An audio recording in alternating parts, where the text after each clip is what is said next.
Now, how sustainable is it for schools to provide extra tutoring for pupils and for entire classrooms and year groups that fell behind when, of course, lockdowns and the pandemic disrupted learning?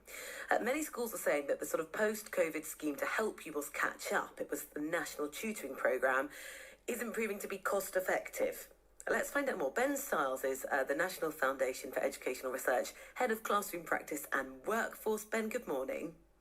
Morning.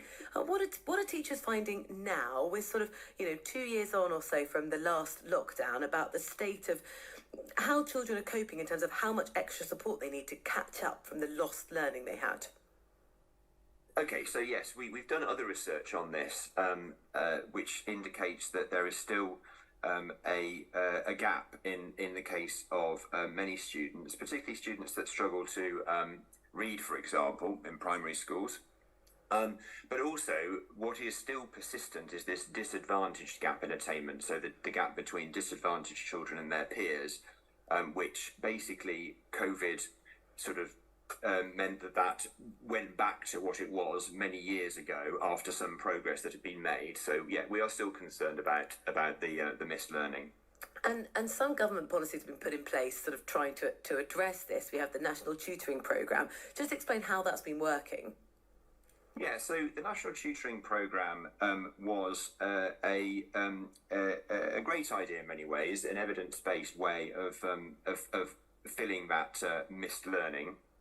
And what has happened in practice is it got off to a reasonably slow start in terms of the number of children that it reached in the first year, but that has actually been improving in recent years. And in fact, our recent survey indicated that 2/3 of the senior leaders currently using the programme planning to continue it next year, and 3/4 of them believe that it's improving the attainment of disadvantaged children, and 73% believe that the programme allows them to prioritise pupils most in need of academic support. So there are some positives out there. And just quickly, sorry, how's it actually working? Is it extra tutoring for individual pupils in practice? What does it look like? So in your intro, I think you were perhaps slightly overly optimistic. It's not aimed at everyone. It is children that the teachers themselves think need extra support, and that might be disadvantaged children, but it might also be their peers who are also struggling. And what it sounds like from your research is that where that is being implemented, particularly for disadvantaged children, it is helping, but the problem is the amount it's costing.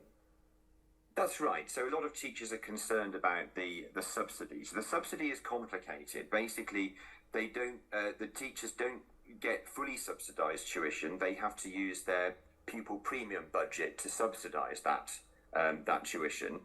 And what's been happening is that each year the subsidy decreases. Now, and that's the government subsidy. That's right.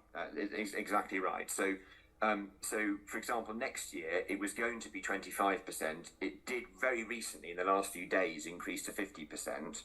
But it was still due to drop off completely by academic year 24-25. So yeah, teachers are concerned about that. And of course, it makes it difficult for teachers to plan when there's that uncertainty around the subsidy, because they have to, think, well, do I spend my pupil premium budget, which is the budget that schools get for their disadvantaged children, do I spend that to top up the subsidy?